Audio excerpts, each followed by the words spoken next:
Hi, today we have Prashant. Prasant, how, is Prasant? I want to make sure I Prashant. have the Yeah, Prashant. Prashant. Okay, Yes. yes. And Prashant has started a company in India called Growth Aspire, and he has a very holistic and kind of, but also very scientific approach to how to help organizations achieve their what their aspirations, their visions, and so forth. And I think that he'll have some very interesting ideas and principles to share with everyone. And really great to have you on this podcast today. Hey, that's a pleasure here, Alan. It was nice to have me here, and it's Absolutely. pleasure is all mine. Yeah. Excellent. Well, probably the first thing would be is that we spoke a little bit about the pod before the podcast. Is that you have like this interesting educational background. You're EE engineer, worked in Silicon Valley, worked during the .com era, all these sorts of things, and then now you're back in India, and you've ultimately landed on becoming a business consultant. So it's like and it sounds like you've successfully grown that. You have partnerships and with people that complement what you're doing, other consultants and so forth. So I'd love to hear kind of your story of how you arrived there, and what inspired you to do that. That's a very interesting. See, I think, see, if you really see my background, I actually started, I was an engineer. I wanted to be an engineer and I started engineering, and I'm an electronics engineer and back in 1997. So I started my first work in Motorola, which is hardcore the signal processing. I was doing assembly coding, basically, to do just 10 lines of code. We used to take 3 days or 5 days to really get that code. So that is where I started. But then when things really, the .com and all, I moved to US. I worked in startups there. And I also then worked in a couple of startups there. So I was enjoying technology. There is no doubt. I was working in the latest technology, and I was seeing the kind of change happening. But in that process, I could see there is another interest of me, which was more on the some kind of a people side, business side interest. And I came back to India because that's something where I felt that maybe I can do a lot more in India. I again joined another company like Samsung, which was I started working there. But that was a time where I was also getting more interested in the uh, people side, business, and the psychology. These were all parallelly. So that was something I was working parallelly. And so somewhere, of course, I was doing project management. I was working in large companies, but my interest parallel was always on the how people make decisions, how psychology, what's the neuroscience, what's the brain. That was always there. So I was always waiting for a right opportunity. Is there something around this to do, especially to work people make decisions, or how do I make decision? Because I was seeing my own decisions. I was trying to see why sometimes I make decisions wrong. If I want to buy a house, I was delaying. So this is all led me to various areas of science, and not many people do in engineering. It's a very logic. You just focus, you get physical things done. But this is very abstract. The person doesn't say yes. So there is always this interest was there in me. So that's where I think around 2015 I wanted to do something. I did my MBA back in, I went to some executive MBA in US, Berkeley. So I wanted to move to a business side. There was not much scope in India if I wanted to do business side with the technology. So it was more of a technical ladder. So I thought, let me come out and do. I had certain idea of startups also.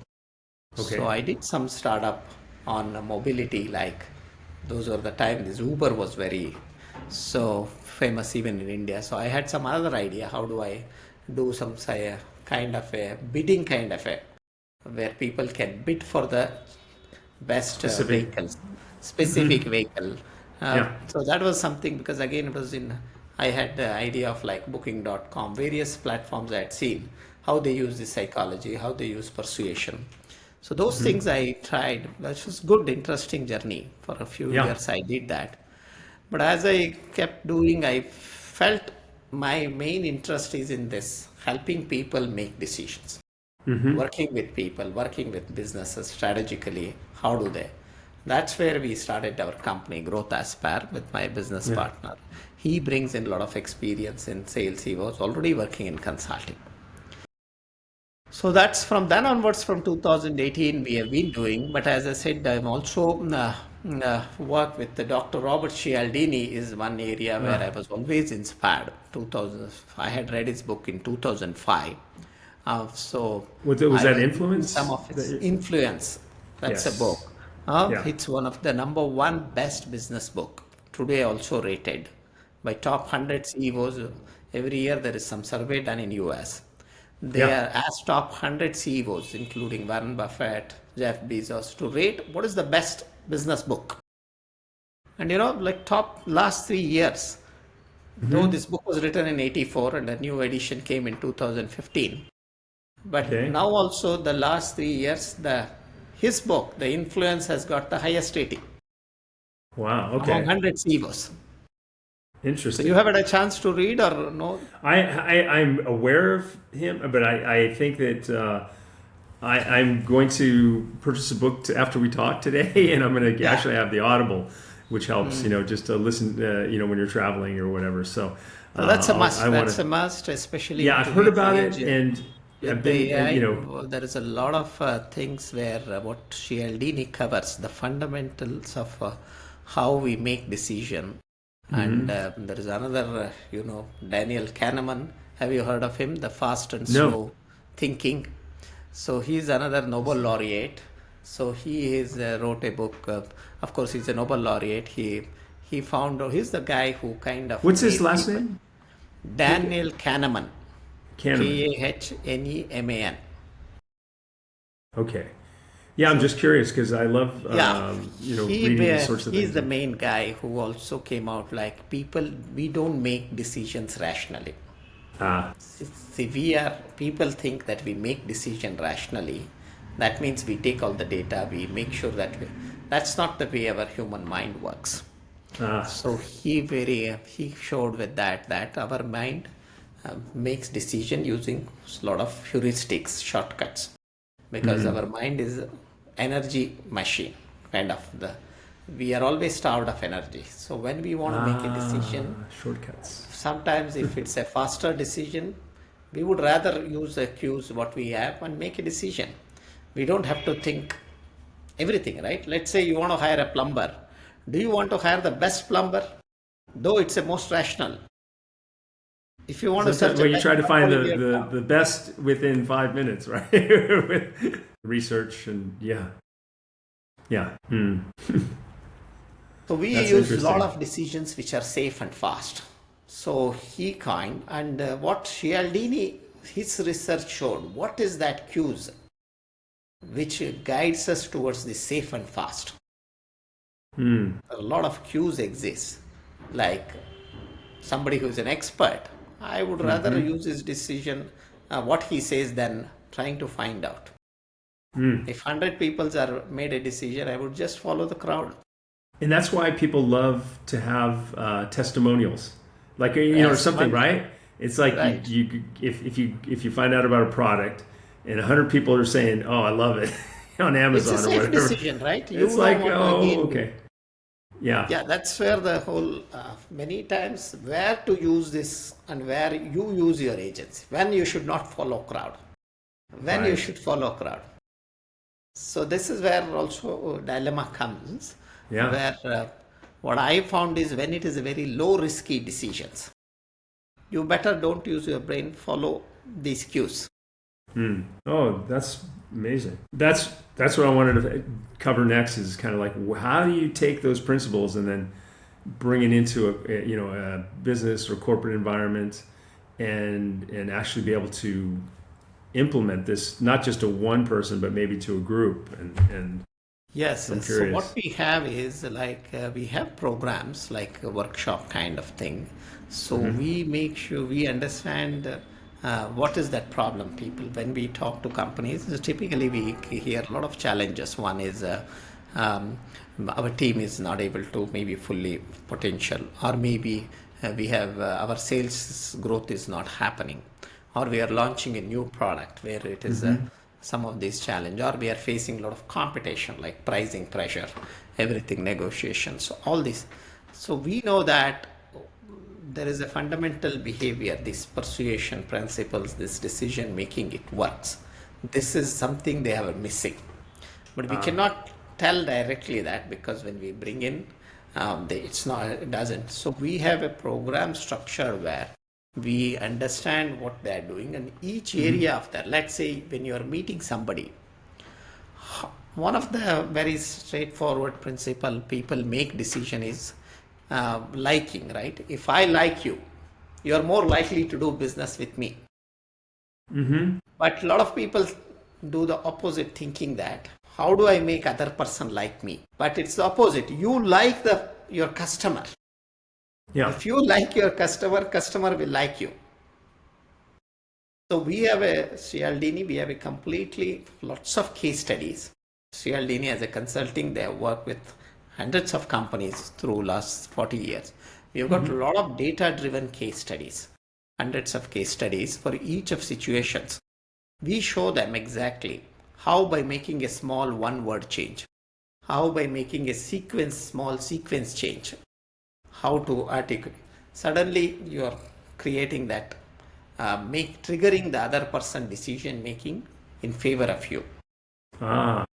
So it's not all about talking about your product features, which is you are already doing. People can also get today everybody can get everything, information. But where is the human connection? The job is to help them decide. But how do you decide? Not giving more information alone.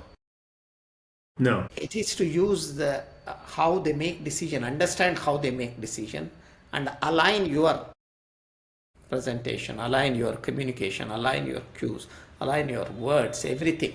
There is this change. And the beauty is, once you understand the sides, it's all small, big, we say. That means you may need to make a small change, which will give a big result. Wow. Okay. That means in the negotiation, sometimes, you just have to use one word. Suddenly people will immediately, they feel safe. So creating that sense of safety to make them say yes. What's a word? What's an example of how that's implemented? Like what one word had such a dramatic change? Yeah, I'll give you an example. We work with one real estate agent. It's a real estate company. This is a use case where now this real estate company, the typical real estate company, right? People call the reception. Now the reception basically says that, okay, they get some detail and they used to say, let me connect to Mr. George. Now we just ask them to add one word, which is, okay, you want to find a house in this specific area. Maybe this is UK, let's say. You want to find some area in Cambridge. What we asked that reception to say was, okay, let me connect to Mr. George, who is a specialist in Cambridge area, who has worked for 20 years and helped more than these people. Now, just adding this authority made them feel very safe. And there is a data to show the sales increased by 15%. Just by adding this. Just by the receptionist. That is brilliant. Wow. Another example I'll tell you, which is very popular, this thing, which is what is called as a loss aversion. Now, this is a company, they were selling some kind of energy efficiency equipment to the households, right? How to save some power, energy. Now, one of the value proposition they had was, they thought it's very brilliant, was how to make their value proposition very simple by saying, if you use our solution, you will save $1 per day. That's a good, but they felt, is there something to improve? They were getting some people, yes, but they were not getting that much. Now, when the consultancy Aldini, when we used, we figured out there is a fundamental something is missed here, how people make decision. So one line got changed. Uh-huh. We added, by not using our solution, you will continue to lose $1 a day. You will lose $1 a day. That is loss aversion, triggering a loss aversion. Because our human mind, when we want to make decision, we are more likely to say yes when we feel we are losing something and if we can stop losing. Versus we make decision when we say that, okay, I will gain something. Because I'm okay to not avoid gaining something. But I am not okay to lose something what I have. Wow, that's So using brilliant. just this loss, you lose something versus gain, you are triggering a different motivation. And that is very powerful. Loss is very powerful. Yeah, that's So just one line change. Again, we have a data which shows 140% sales increase. So we have cases where by making one change, 500% sales. In the McDonald's, there is one more case I'll give you. This is a big case where McDonald's in South America, they were selling after the McDonald's main thing, they were selling the drinks, right? The soft drinks. Sure. So they had many things. So what the suggestion was made was, they were showing these are the options you have. But just one line they were asked to add. When you are giving the options, just tell to the customer, this is the most popular drink. Now, so when they added most popular to one of the choice, they got the sales increase by almost 55%. That's interesting. Because I always wondered when people say that, is it because they want to sell more of that product? You know what I mean? Like they're steering the human. No, the it is person. also data. It is not that they want to sell, but there is a data they had. They were not using the data. So it was actually the popular drink. That was the popular. From their own data, a lot of people had chosen, but they were not telling the people. Okay. By adding that most popular, now you will see a lot of places most popular because it is just directing you to most safe. Because there are 4 choices, you don't know which one. Your mind is always calculating what is the safest. And when you get which is safest is most popular is always you feel safe. That's a shortcut trigger, it's already there. It is through evolutionary. If 100 people have done, it should be safe. And so immediately you feel, wow, let me try. There may be one exception who will try, I don't want to try popular, I will. But the general tendency is to go with what is. Then there is a unity, which is community effect. Whenever people want to make decision, if you make it as a part of your community is already into that, they feel more safe. That's where you can sell if you are part of a community. People and you recommend something, people don't think much. Whatever you're recommending must be safe because you're part of our community. You'll not cheat, you'll not do something. So when you use a community shared, it becomes very easy to make decision. Then the social proof, which is what we call as authority, is whenever people make a decision. Expert means we feel safe to say yes. Then there is a consistency. We tend to follow what we have said to follow. And finally, scarcity. Whatever is less, people want more.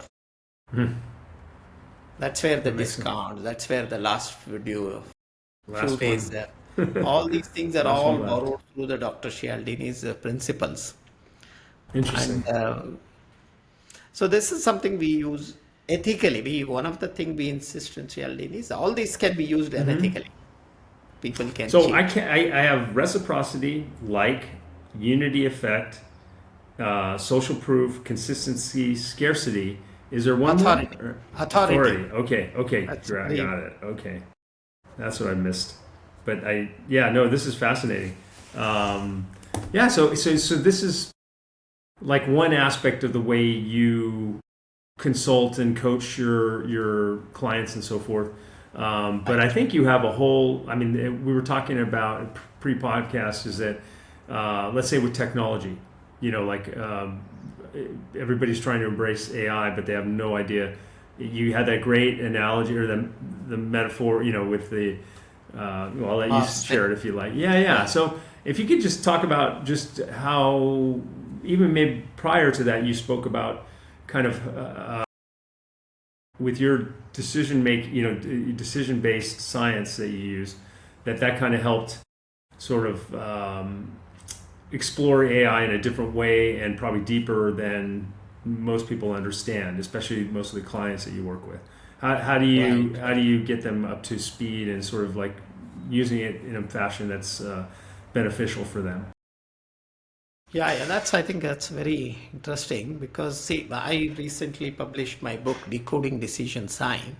See, I did a lot of research while on that. Of course, for last 20 years, I've been studying this. But this AI thing was where I was also finding out more. How does this AI influence in decision making? And there is a fundamental, as I said, persuasion, science of persuasion. Everything comes into picture here very much because AI is very persuasive. If you really see, AI sounds very confident. AI can write well, and what I discovered is the fundamental way AI is. We human beings, we have limit energy, as I said. So for us, anything too much of effort, we try to avoid. We make a decision using shortcut. Thinking for us is a challenge. That's why we have developed these heuristics. So that's where we sometimes we make decisions which are not good for us, but maybe just a fast. But now AI has overcome that. AI has unlimited power. So AI has got energy like anything. It can use a tremendous amount of data. We cannot process megabytes of data to come to decision. We cannot find a lot of patterns. That is not our brain. But now the AI, for every decision, it is going to go through the tons of data to find out the next best word. That means the probability based it is using heavily. So AI has got tremendous energy. You just give an input, immediately it bursts out the output. That's not the human way. We are very slow. So if someone is simply, you ask something and if he just throws out the answers, you know that 50% is wrong, right? But the good human being is he pauses, he thinks, he reflects, he gives answer. But AI is on the other hand, you give a question, he gives the answer because he's using all his computing, he's using probability. Now there is a fundamental difference comes is where is you should use AI, where you should not use AI. Which tasks really are good for AI, which tasks are not good for AI. This is where I find the decision, human agency where it comes. And what is AI is not good. So what we try to bring into leadership, see, if there is a data I read, 95% of AI projects are failing. It's an MIT study. Yeah. It's not the AI fault. People still overestimating what AI can do and underestimating what it cannot do. Maybe people have been sold. The guys of AI technique, they are too persuasive. They are using all the story that AI is everything. Yes, AI is very good in what human weakness was. But it is not, actually, it can never think like humans. Probability-based thinking is not the only thinking, right? So imagine probability means you'd find the best one. Highest probable, you go ahead and choose that. Starting a business, is it safest? No, I don't think so. It's the lowest probable, right? Success, but still humans do. Yeah. There's so That many AI other cannot factors. do. AI right? is a very safe way. It is finding out the fast safe using a lot of data. But safe and fast need not be the always. Human ingenuity comes where people take some risky decisions, which 90% of people say don't do. But still some people go ahead and do. Very less probable. AI cannot do that. AI has no idea of risk. Yeah. AI is a lot of things AI lacks. But AI is good in few things areas where we are, I would say, last 30 years, the digital skills what we learned. I think AI is very good. Yeah. You want to do an Excel, AI, you don't need to learn. AI has everything. I had to learn Excel. I need to know everything of Excel tool. The guy who knew better Excel, he could do the job better. But today, all that knowing Excel, knowing instruction of Excel, macros, everything is not required. You just have to give an input to AI, it will do for coding. I would say coding is a logical way where you are trying to use the best code, fastest, you knew the syntax. You don't. So all the digital skills of yesterday's, because I show to people the same. You want to develop a website, we can do it in 5 minutes. You want to develop a software, I have written a software which like 10,000 lines of software today we can do one person in 2 days. As I said, I started with assembly line. Assembly so you know coding, exactly just to that. write 10 lines, we used to take 1 week. Today, 10,000 lines, AI can do it in just 3 days. I have to just give an instruction, proper input you give, it just gives out. So these skills, I feel there is a fundamental AI do. But when this is doing, how do you direct this is very important. This is where that I gave the metaphor of one of the metaphor analogy we use is think AI like a horse or something. Like a stallion, yeah. And also you need to know the steps. Everything you have to give in a very clear, then you can make the best use of AI. Otherwise, I would say AI can hallucinate you, AI can tell you this is the best output. And the AI will tell you always whatever it gives as the best. You must have a checks. Discernment. Yeah, discernment, agency to check. Anchors, we say you need to have an anchor of whether it's a truthful.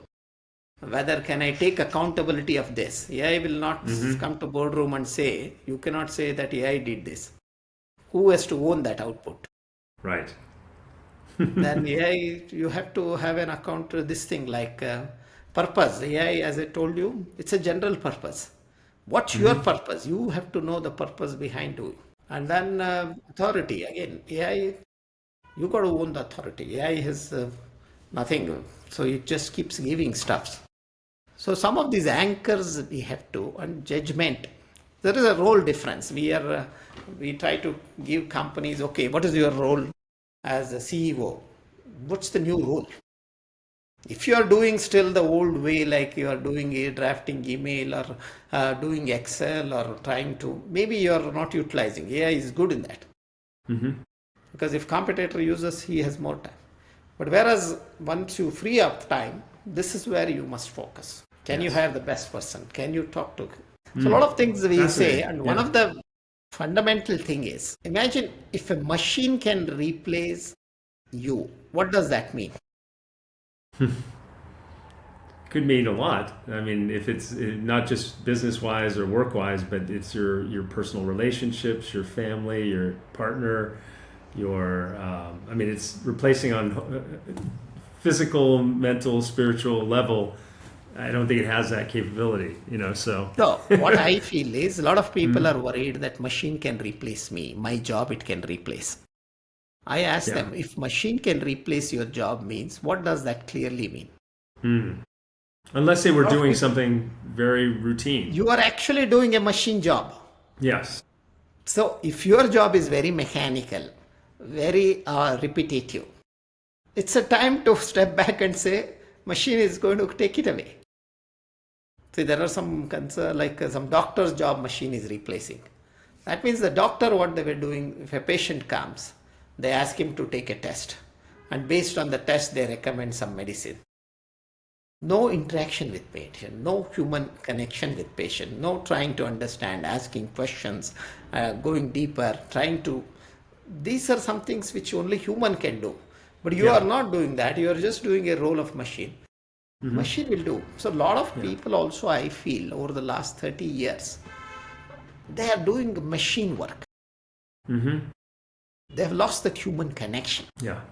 No And doubt. that's where there is a fear that machine will take away. And my guess is machine will take away. A probabilistic machine, though AI is there are lots of jobs it will do much faster, better.